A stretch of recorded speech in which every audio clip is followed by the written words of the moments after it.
வணக்கம் நண்பர்களே, எல்லாரும் நலமாக இருக்கீங்களா? நண்பர்களே, இந்த பதிவில் நம்ம பார்க்கக்கூடியது 2024 வருடத்துடைய புத்தாண்டு பலன்கள்.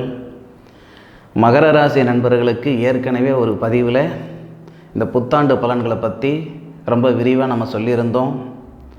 ஆனால் ஆடியோ கிளியராக இல்லாத பட்சத்தில் மீண்டும் அந்த மகர ராசி நண்பர்களுக்கு ஒரு பதிவு இந்த காணொலியில் நம்ம பார்க்க போகிறோம். அப்போ மகர ராசி நண்பர்களுக்கு 2024 வருஷம் எப்படி இருக்கும்? சாதகமான பலன்கள் வரப்போகுதா, இல்லை பாதகமான பலன்கள் வரப்போகுதா? எல்லா விஷயத்தையும் முழுமையாக இந்த காணொலியில் நம்ம பார்க்க போகிறோம். மகர ராசியில் வரக்கூடிய நட்சத்திரங்கள் ஏற்கனவே நிறைய பதிவில் நம்ம சொல்லியிருக்கோம். விநாயகர் பிறந்த நட்சத்திரமான உத்திராடம் நட்சத்திரம் 2வது பாதம், 3வது பாதம், 4வது பாதம் இந்த மகர ராசியில் தானங்க வருது. பிறகு வரக்கூடிய திருவோணம் நட்சத்திரம்ன்றது விஷ்ணு பகவான் பிறந்த நட்சத்திரம், 4 பாதம் இந்த மகர ராசியில் தானங்க வருது. அதன் பிறகு வரக்கூடிய வசுக்கள் பிறந்த நட்சத்திரமான அவிட்டம் நட்சத்திரம் 1 பாதம், 2வது பாதம் இந்த மகர ராசியில் தானங்க வருது.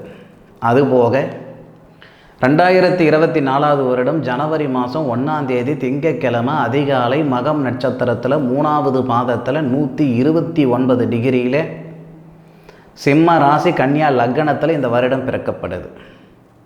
சாதகமாக இருக்குமா அல்லது பாதகமாக இருக்குமா? மகர ராசியாதிபதி சனி பகவான் ராசிக்கு 2வது பாவகத்தில் குடும்பஸ்தானம், தனஸ்தானம், படிப்பு ஸ்தானத்தில் இருந்தாலும் இதுவரைக்கும் வக்கரமாக இருந்தவர் இந்த தருணத்தில் வருடப்பிறப்பு நேர காலங்களில் பார்த்திங்கன்னா வக்கர நிவர்த்தி அடைஞ்சிருக்கிறாரு. அதுபோக 309 டிகிரியில் ராகு பகவானுடைய நட்சத்திரமான சதயம் நட்சத்திரம், நீதியும் நேர்மையும் தவறாமல் இருக்கக்கூடிய யமனேஸ்வரர் பிறந்த நட்சத்திரத்தில் தான் சனி பகவான் இருக்கார், விதிகாரகன். அப்போது உங்கள் ராசியாதிபதி ராசிக்கு 2வது பாவகத்தில் ராகு பகவானுடைய நட்சத்திரம் வாங்கி உங்களுடைய ராசிக்கு 4வது பாவகத்தை பார்க்கறதுனால அத்தியாவசியமான வேலைகள் எல்லாமே இந்த வருடத்தில் நம்ம பூர்த்தி செய்துக்கிடலாம். ஒரு வீடு வாசல் புதுப்பிக்கணுங்க. நான் வீடு வாசல் வாங்கலை, அது அப்பாற்பட்ட விஷயம். இருக்கிறது புதுப்பிச்சு வச்சுக்கணுங்க. ஆல்ட்ரேஷன் பண்ணணும்னு நினைக்கிறேனுங்க, பண்ண முடியல. வருஷக்கணக்காக யோசனை பண்ணிகிட்டு இருக்கிறேனுங்க, மனக்கோட்டை கட்டிகிட்டு இருக்கிறேனுங்க, என்னால் செயல்படுத்த முடியலன்னு நினைக்கிறீங்களா? இந்த வருஷம் உங்களுக்கான வருஷம். இந்த வருஷத்தில் உறுதியாக உங்களுடைய வீடு வாசலை புதுப்பிக்கலாம். அப்பா சம்பாரித்த சொத்து, தாத்தா சம்பாரித்த சொத்து பாகப்பிரவினை செய்யணும்னு நினைக்கிறேனுங்க, செய்ய முடியல. 10 வருஷமாக என்னுடைய சொத்தில் பிரச்சனை இருக்குதுங்க அப்படின்னா 2024 வருடத்தில் அந்த பாகப்பிரிவினை செய்துக்கிறதுக்கான ஒரு நல்ல நேரம் வரப்போகுதுங்க. பாகப்பிரிவினைன்றது நல்ல நேரமா சார் அப்படின்னா குடும்பம் பிரியறதுக்காக நம்ம சொல்லலை. பாகப்பிரிவினைனா உங்களுக்கு சேர வேண்டியது என்ன, உங்கள் அண்ணனுக்கு சேர வேண்டியது என்ன, உங்கள் தம்பிக்கு சேர வேண்டியது என்ன, இல்லை உங்களுடைய சகோதரிக்கு சேர வேண்டியது என்ன, இந்த வகையில் சிக்கல் இருக்குது. வருஷக்கணக்காக சிக்கல் இருந்துக்கிட்டு இருக்குது. இதனால் மனஸ்தாபமெல்லாம் இருந்துக்கிட்டு இருக்குதுங்கன்னா அந்த பிரச்சனைகளுக்கு ஒரு போகும் வழி இந்த 2024 வருடத்தில் இந்த பிரபஞ்சம் கொடுத்துரும். பிப்ரவரி 16ஆம் தேதியிலிருந்து அந்த பிராப்தம் இருக்குது. இல்லை மண்மனையில் சட்ட ரீதியாக சிக்கல் இருக்குதுங்க, வழக்கு இருக்குதுங்க அப்படின்னாலும் 4வது பாவகத்துக்கு அதிபதியை உங்களுடைய ராசிநாதன் பார்ப்பதால் அந்த சட்ட ரீதியாக இருக்கிற சிக்கல் வழக்கு தீர்றதுக்கான வாய்ப்புகளை கொடுத்துரும் இந்த பிரபஞ்சம். வாங்காத பணத்துக்கு வட்டி கட்டிட்டேன், வட்டி கட்டிக்கிட்டு இருக்கிறேன், செய்யாத தப்புக்கு தண்டனையை அனுபவிச்சுக்கிட்டு இருக்கிறேன் அப்படின்னு சொல்லக்கூடிய மகர ராசி நண்பர்களுக்கு இந்த 2024 வருடம் ரொம்ப நல்லா இருக்கும். அப்போது உங்களுடைய சங்கடங்கள் எல்லாம் தேரக்கூடிய தருணமாக இந்த 2024 வருடம் வரப்போகுது. அனுபவித்து சொல்லுங்க. உங்களுடைய ராசிக்கு 12வது பாவகத்தில் சூரியனும் செவ்வாவும் மறைவு ஸ்தானத்தில் தான் இருக்காரு. ஆனால் உங்கள் ராசிக்கு 12வது பாவகத்துக்கு அதிபதின்னு சொல்லக்கூடிய குரு பகவானுடைய பார்வையில் இருக்கார். 8வது பாவகத்துக்கு அதிபதி 12வது பாவகத்தில் இருக்கிறது, இல்லை 12வது பாவகத்துக்கு அதிபதி 8வது பாவகத்தில் இருக்கிறதெல்லாம் நல்லது தானே.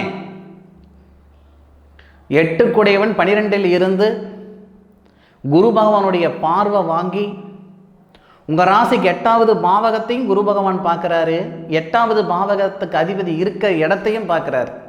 அதனால் திடீர் அதிர்ஷ்டம் பெருகும். 4 வருஷமாக வரன் பார்த்துக்கிட்டு இருக்கிறேன், 5 வருஷமாக வரன் பார்த்துக்கிட்டு இருக்கிறேன், போகாத கோவில் குளம் இல்லை, பண்ணாத பரிகாரம் இல்லை, இது வரைக்கும் எங்களுக்கு நல்லது நடக்கலை, 1000 ஜாதகம் பார்த்துவிட்டனுங்க, இது வரைக்கும் எனக்கு வாழ்க்கை அமையிலேயே நினச்சி சங்கடப்பட்டு இருக்கிற மகர ராசி நண்பர்களுக்கு திருமண தடைகள் நீங்க போகுது. இந்த வருஷத்தில் மார்ச் மாதம் 21ஆம் தேதியிலிருந்து மகர ராசியில் பிறந்த நண்பர்களுக்கு ஆணாக இருந்தாலும் சரி பெண்ணாக இருந்தாலும் சரி மன வாழ்க்கையில் உங்களுக்கு சங்கடம் இருக்குதுன்னா அந்த சங்கடம் நீங்க சந்தோஷம் பிறக்கப்படுது மார்ச் மாதத்தில் இருந்து. அதுபோக உங்களுடைய ராசியாதிபதியே உங்கள் ராசிக்கு 4வது பாவகத்தை பார்க்குறாரு. 4வது பாவகத்துக்கு அதிபதின்னு சொல்லக்கூடிய செவ்வாய் உங்கள் ராசிக்கு 12வது பாவகத்தில் இருந்து 3வது பாவகத்தை பார்க்குறதுனால அண்ணன் தம்பிகளுக்குள்ளே இருக்கக்கூடிய கருத்து வேறுபாடு சரியாகும். கூட பிறந்த பிறப்பு அண்ணன் தம்பிக்குள்ளே 10 வருஷமாக பேசாதவங்களை நம்ம பார்த்துக்கிட்டு இருக்கிறோம், 3 வருஷமாக பேசாமல் இருக்கிறவங்கள பார்த்துக்கிட்டு இருக்கிறோம். கூட பிறந்த பிறப்பு அண்ணனாக இருந்தாலும் சரி, தம்பியாக இருந்தாலும் சரி, தங்கையாக இருந்தாலும் சரி, அக்காவாக இருந்தாலும் சரி, உங்களுக்குள்ளே இருக்கக்கூடிய சங்கடங்களை தீர்க்க போகுது இந்த 2024வது வருஷம். மகர ராசியில் பிறந்த நண்பர்களுக்கு வாகன யோகம் கொடுக்க போகுது இந்த 2024வது வருஷம். பிப்ரவரி மாதத்துலேருந்து இதுவும் நடக்கும். பிப்ரவரி ஒரு 16-17 தேதியிலிருந்து வாகன யோகம் இருக்க போகுது இந்த மகர ராசியில் பிறந்த நண்பர்களுக்கு. அதுபோக இடம் மாற்றங்களை கொடுக்கும்.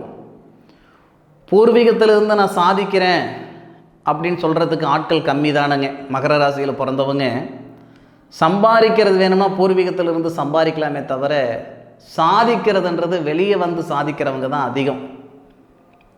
நான் நிறைய ஜாதகத்தை நான் ஆய்வு பண்ணி பார்த்துட்டேனுங்க. மகர ராசினாவே வெளியே போய் சாதிக்கிறது 10%னா பூர்வீகத்திலிருந்து சாதிக்கிறது 2% தான். பூர்வீகத்தில் இருக்கிறவங்க சம்பாதிக்கலைங்களா சாதிக்கலையானாலும் நான் சொல்ல மாட்டேனுங்க. ஆனாலும் நான் ஆய்வு பண்ணி பார்த்த வரைக்கும் பூர்வீகத்தில் இருந்து சம்பாதிக்கிறத விட சாதிச்சதை விட வெளியே வந்தவங்க தான் எண்ணிக்கை அதிகமாக இருக்குது. அப்படி பூர்வீகத்தை விட்டுட்டு வெளியே வரணும்னா இந்த வருஷம் நல்ல ஒரு வாய்ப்பாக உங்களுக்கு அமையும். இந்த பிரபஞ்சம் எல்லாருக்கும் எல்லா வருஷத்துலேயும் எல்லா நாட்கள்லேயும் ஒவ்வொரு மாற்றங்களை இந்த பிரபஞ்சம் எல்லாருக்கும் செய்துக்கிட்டு தான் இருக்குது. ஒரு சிலரால் பயன்படுத்திக்க முடியுது, ஒரு சிலரால் பயன்படுத்திக்க முடியல.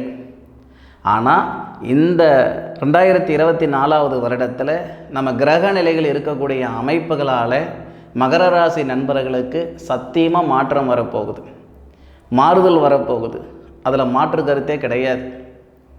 இதில் மகர ராசியில் பிறந்தவங்க ஆணாக இருந்தாலும் சரி அல்லது பெண்ணாக இருந்தாலும் சரி திருமணம் செய்துட்டு மன வாழ்க்கையில் சங்கடப்பட்டு பிரிவினைகள் சட்ட ரீதியாக விவாகரத்தாயிட்டு மறுமணத்துக்கு முயற்சி பண்ணிக்கிட்டு இருக்கிறேனுங்க, ஒன்றும் நடக்க மாட்டேங்குதுங்கன்னு சங்கடப்பட்டுட்டு இருந்தீங்கன்னா ஏப்ரல் மாதம், அதாவது சித்திரை மாதம், ஏப்ரல் மாதம்னா சித்திரை மாதம், அந்த சித்திரை மாதத்துலேருந்து ஆவணி மாதம் வரைக்கும், ஏப்ரலில் இருந்து செப்டம்பர் வரைக்கும், ஏன்னா உங்களுக்கு குழப்பல நான், ஏன்னா தமிழ் மாதமும் சொல்லிவிட்டு நம்ம ஆங்கில மாதமும் சொன்னால் உங்களுக்கு குழப்பமாகி போய்டும். ஏப்ரல் மாதத்துலேருந்து செப்டம்பர் மாதத்துக்குள்ளார மறுமணத்துக்கு உண்டான நேரம். சார் மறுமாதத்துக்கு மட்டுமே அந்த நேரம் நல்லா இருக்குமா? அப்படி சொல்ல வரலைங்க. நீங்கள் எது செய்ய நினச்சாலும் இந்த செயல் செய்கிறதுக்கு ரொம்ப நல்லா இருக்கும். அதுக்காக தான் அந்த வார்த்தை நான் சொல்கிறேன். ஏப்ரல் மாதத்தில் இருந்து செப்டம்பர் மாதம் வரைக்கும் மறுமணத்துக்கு முயற்சி பண்ணுற நண்பர்களுக்கு நல்ல அனுகூலம் இருக்குது, பயன்படுத்திக்கோங்க. அந்த நேரத்தில் கணவன் மனைவி பிரிஞ்சிருக்கிறாங்க, வருஷக்கணக்காக பிரிஞ்சிருக்கிறாங்க, ஆனால் விவாகரத்து ஆகலை, சேர்ந்து வாழணுன்ற எண்ணம் ஒருத்தருக்கு இருக்குது, ஒருத்தருக்கு இல்லை, 2 பேருக்குமே இருக்குது. ஆனால் ஏதோ ஒரு வகையில் இடையில இருக்கிறவங்க ப்ராப்ளமாக இருக்காங்க. எதுவாக இருக்கட்டுமே, ஏப்ரல் மாதத்திலிருந்து செப்டம்பர் மாதத்துக்குள்ளார 2024 நிறைய தம்பதிகளுக்கு இடையிலே இருக்கக்கூடிய சங்கடங்கள் நீங்கி சந்தோஷம் பிறக்கப்படுது.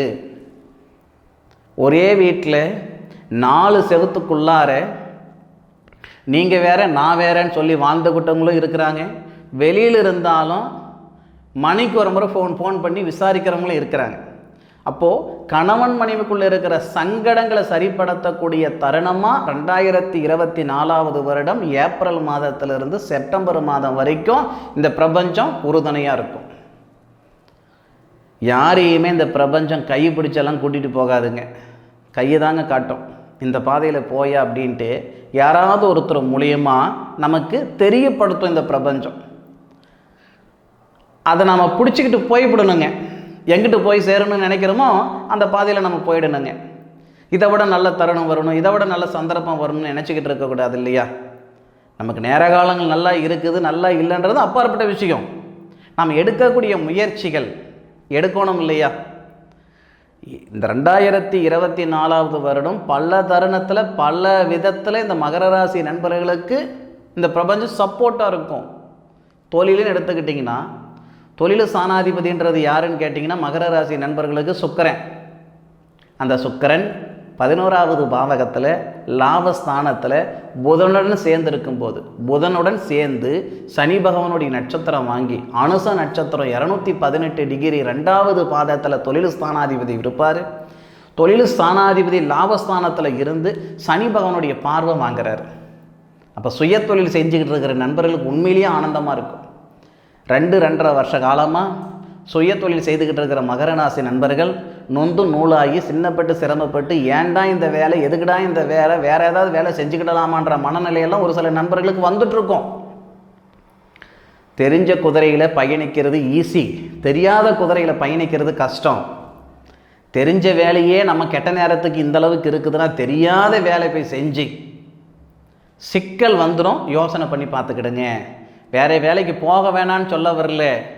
தெரிஞ்ச வேலையை விடவும் கூடாது, தெரியாத வேலையை தொடவும் கூடாது. அது மட்டும் மனசில் வச்சுக்கோங்க. நீங்கள் செஞ்சுக்கிட்டு இருந்த வேலை உங்களுக்கு நஷ்டமாக இருந்துக்கிட்டு இருக்கா?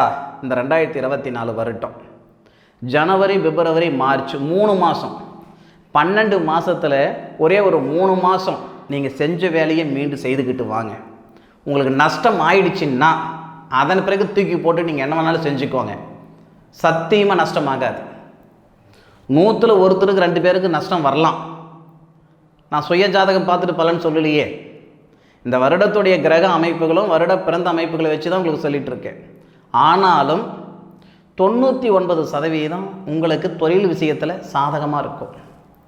நான் ஒரு இடத்துல வேலை செஞ்சுக்கிட்டு இருக்கிறேனுங்க, சம்பளத்துக்கு வேலை செஞ்சுக்கிட்டு இருக்கிறேனுங்க, வேறு வழி இல்லாமல் வேலை செஞ்சுக்கிட்டு இருக்கிறேனுங்க, அங்கே பல விதமான மன அழுத்தம் எனக்கு கொடுக்குது. இந்த வேலை மாறிடலாமா? தாராளமாக மாறலாம்.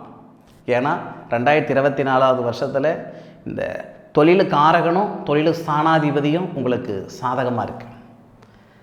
தொழில் காரகன் அப்படின்றது எல்லாருக்குமே சனி பகவான் தான்.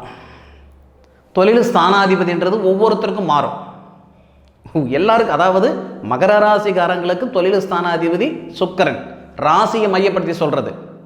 இதே லக்னத்தை மையப்படுத்தி சொல்லும் பொழுது மகர ராசிக்காரங்களுக்கு மேச லக்னத்தில் பிறந்திருக்கலாம், ரிஷப லக்னத்தில் பிறந்திருக்கலாம், தனுசு லக்னத்தில் பிறந்திருக்கலாம், ஏன் மகர லக்னத்தில் கூட பிறந்திருக்கலாம். மகர லக்னத்தில் பிறந்தவங்களுக்கு சுக்கிரன் தொழில் ஸ்தானாதிபதி. இதுவே மேச லக்னத்தில் பிறந்தவங்களுக்கு சனி தான் தொழில் ஸ்தானாதிபதி. ராசி ஒன்று, லக்னம் வெவ்வேறு. இதனாலையும் ஒரு சில பலன்கள் மாறுது. உங்களுடைய சுய ஜாதகத்தில் வரக்கூடிய பலன்கள் இந்த கோச்சார கிரக நிலைகள்லாம் வராது. இந்த கோச்சார பலன்கள்லாம் வராது. ஆனாலும் கோச்சார பலனுக்கு நாம் ஏன் முக்கியத்துவம் கொடுக்குறோம்னா, கோச்சாரம்ன்றது கோள்சாரம், ஒரு கிரகம் ஏறக்கூடிய நட்சத்திரம், அந்த நட்சத்திரம் தான் சாரம். கோள்களின் சார பலன்கள்ன்றது நம்ம உடம்பு மாதிரி. சுய ஜாதகம்ன்றது நம்ம உசுறு மாதிரி. உசுரும் உடலும் சேர்ந்தது நம்ம மனசால். அதை தான் ஜாதகம். லக்னம்ன்றது உசுறு, ராசின்றது உடல். அப்போது சுய ஜாதகம் பார்க்கறது அவசியம், ரொம்ப ரொம்ப அவசியம். அதே மாதிரி கோச்சார பலன்களும் உங்களுக்கு கிட்டத்தட்ட ஒரு 40% 50% உங்களுக்கு பலன் கொடுக்க தான் செய்யும். பலன் கொடுக்காமலாம் போகாது. அப்போது தொழில் சார்ந்த விஷயங்களுக்கு இந்த 2024 வருஷம் நல்லா இருக்கும். குடுக்கல் வாங்கல், பொருளாதாரத்தில் பாதிப்பு இருக்குது, மன அழுத்தம் இருக்குது, கடன் பிரச்சனை இருக்குது, இருக்கலாமா, ஏதாவது பண்ணிக்கலாமான்ற மனநிலையில் நான் இருந்துக்கிட்டு இருக்கிறேன் சார், அதுக்கு ஒரு வழி சொல்லுங்கள் சார் அப்படின்னா மனசார சொல்கிறேன், இந்த 2024 முடியறதுக்குள்ளார உங்கள் மன அழுத்தம் குறைஞ்சிரும், உங்களுடைய பண பிரச்சனை குறைஞ்சிரும், உங்களுடைய பொருளாதாரத்தில் இருக்கிற சங்கடம் நீங்கிடும். படிப்புக்கு உண்டான வேலை இல்லாமல் இருக்கிறேன் சார், வெளியே சொல்கிறதுக்கே சங்கடமாக இருக்குது, நான் படித்த படிப்புக்கும் செய்கிற வேலைக்கும் துளி கூட சம்மதம் இல்லை, யாரோ பிழைக்கிறதுக்கு நான் கஷ்டப்பட்டுட்டு இருக்கிறேன், இன்னும் ஓப்பனாக சொல்லணும்னா எவனோ பிழைக்கிறதுக்கு நான் கஷ்டப்பட்டுட்டு இருக்கிறேன் சார், இதுதான் உங்கள் மனசில் இருக்கிற ஆதங்கம். 10,000 ரூபாய் சம்பளம் வாங்குறீங்க, உங்களால் 5 லட்ச ரூபாய் வருமானம் அந்த நிறுவனத்துக்கு இருக்குது, ஆனாலும் அந்த 10,000 வருமானம் தான் உங்களுக்கு வந்துக்கிட்டு இருக்குது. இப்படியெல்லாம் ஒரு சில நண்பர்கள் சங்கடப்பட தானே செய்கிறீங்க. அப்பேற்பட்ட நண்பர்களுக்கு நிச்சயம் இந்த 2024 வருஷத்தில் இந்த பிரபஞ்சமே உங்களுக்கு பதில் சொல்ல போகுது. உங்களுக்கான ஒரு ஸ்டேஜ், உங்களுக்கான ஒரு சந்தர்ப்பம், உங்களுக்கான ஒரு இடம் இந்த பிரபஞ்சம் இந்த 2024 வருஷத்தில் தரதான் போகுது. ஏதோ ஒரு அதிசயத்தால் உங்களுக்கு தொழில் வளர்ச்சிகள் கொடுக்க போகுது, வாழ்வாதாரம் அதிகரிக்க போகுது, குடும்ப வாழ்க்கையில் நிம்மதி சந்தோஷம் இருக்க போகுது, மன வாழ்க்கையில் இருக்கிற சங்கடங்கள் நீங்க போகுது, புத்திர செல்வம் பெருகுமா, புத்திர ஸ்தானாதிபதி சுக்கிரன், மகர ராசி நண்பர்களுக்கு புத்திர ஸ்தானாதிபதி சுக்கிரன், அந்த சுக்கிரன் செவ்வாயுடைய ஆதிக்கத்தில் இருந்து சனி பகவானுடைய சாரம் நட்சத்திரம் வாங்கி சனி பகவானுடைய பார்வை வாங்குறாரு. எப்படி குழந்தை பாக்கியம் இல்லாமல் போயிடும்?